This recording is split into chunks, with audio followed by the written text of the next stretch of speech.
Bismillahirrahmanirrahim. Assalamu alaikum, dear students. I hope you will be fine. Class 6. This is our 5th lecture. In this lecture, we will read the exercise of unit number 4.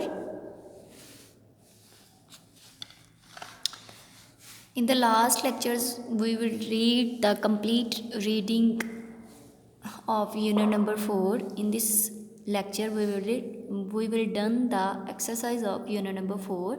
First of all, open your books from page number 42.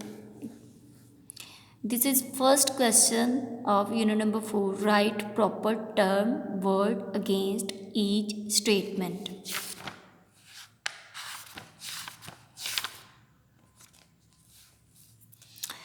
आपने बेटा ये definitions दी हुई हैं, इनका जो proper और सही वाला वर्ड है वो हमने स्टेटमेंट में आगे यहाँ पे कंप्लीट लिखना है, ठीक है।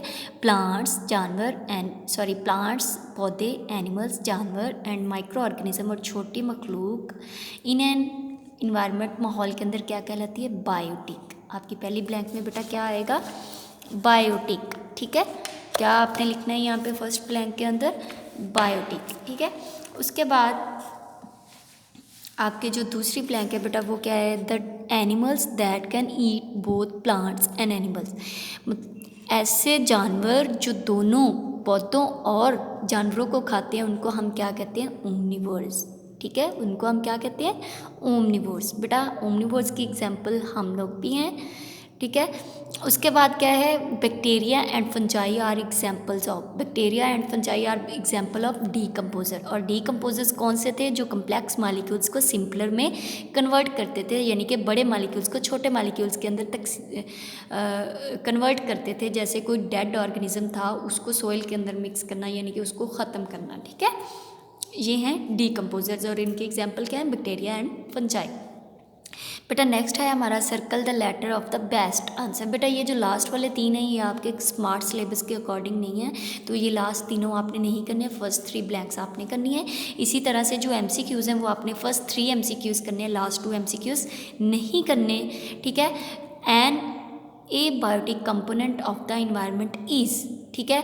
आपने क्या करना है बेटा? Circle the letter of best answer. जो आपका सही आंसर है उसको आपने सर्कल करना है। तो पहला आपका जो MCQ है वो क्या है? An abiotic component of the environment, यानी कि माहौल का ए बायोटिक यानी कि नॉन लिविंग कंपोनेंट या अज्जा या हिस्सा कौन सा है? प्लांट लिविंग है, एनिमल लिविंग है, माइक्रो ऑर्गेनिज्म लिविंग है और वाटर जो है ये बेटा नॉन लिविंग यानी कि ए बायोटिक फैक्टर है, ठीक है। उसके बाद बेटा a pine tree is a dash predator, consumer, producer, parasites. तो बेटा प्लांट्स हमने बेसिकली क्या कहा था? वो प्रोड्यूसर्स होते हैं, वो अपनी खुराक खुद तैयार करते हैं।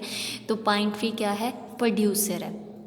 N organism that feeds on plants directly indirectly are called, यानी कि डायरेक्टली तौर पर और इनडायरेक्टली तौर पर जो ऑर्गेनिज्म पौधों से खुराक हासिल करते हैं उनको हम क्या कहते हैं? प्रोड्यूसर्स। बेटा प्रोड्यूसर तो पौधे खुद होते हैं।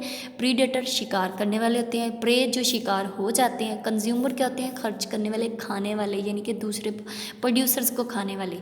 तो प्रोड्यूसर्स के खाने वालों को हम कंज्यूमर्स कहते हैं। तो प्रोड्यूसर्स प्लांट्स हुए, तो प्लांट्स को खाने वाले को हम क्या कहेंगे?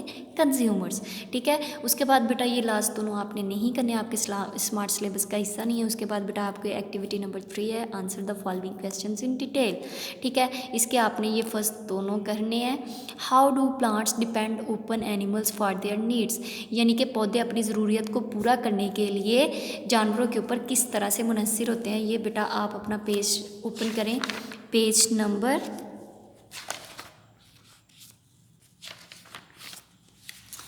37। इसके ऊपर बेटा हमने ये टॉपिक 36 के ऊपर पढ़ा था, dependence of organism open one and other, जिसमें ये था कि जानवर पौधों के ऊपर इन्हिसार करते हैं और जो पौधे होते हैं वो जानवरों के ऊपर। तो ये क्या थे? ये जानवरों का इन्हिसार था पौधों के ऊपर, ठीक है। अब ये है plants also depend open animals, ठीक है। तो ये कार्बन डाइऑक्साइड की नीड पूरी करने के लिए डिपेंड करते हैं एनिमल्स के ऊपर और पॉलिनेशन के लिए करते हैं, ठीक है बेटा। तो ये आपका क्वेश्चन यहाँ से लेकर यहाँ तक आपके फर्स्ट क्वेश्चन का आंसर है। ये आप लोग निशान लगा लें यहाँ से। इसमें आपके 2 टॉपिक्स आने, for carbon dioxide, for pollination, ठीक है। उसके बाद बेटा आपका जो नेक्स्ट क्वेश्चन है वो है बेटा नेक्स्ट क्वेश्चन आपका है explain the abiotic factors of the environment. ठीक है, एक्सप्लेन करना है आपने abiotic factor of the environment, माहौल के जो आपके एबायोटिक फैक्टर्स हैं। तो बेटा जो आपके नॉन लिविंग फैक्टर्स हैं माहौल के वो आपने पढ़े हैं, लास्ट लेक्चर ही था इनका, वो ये था कि एबायोटिक कंपोनेंट्स कौन कौन से हैं, light, temperature, soil, air and water.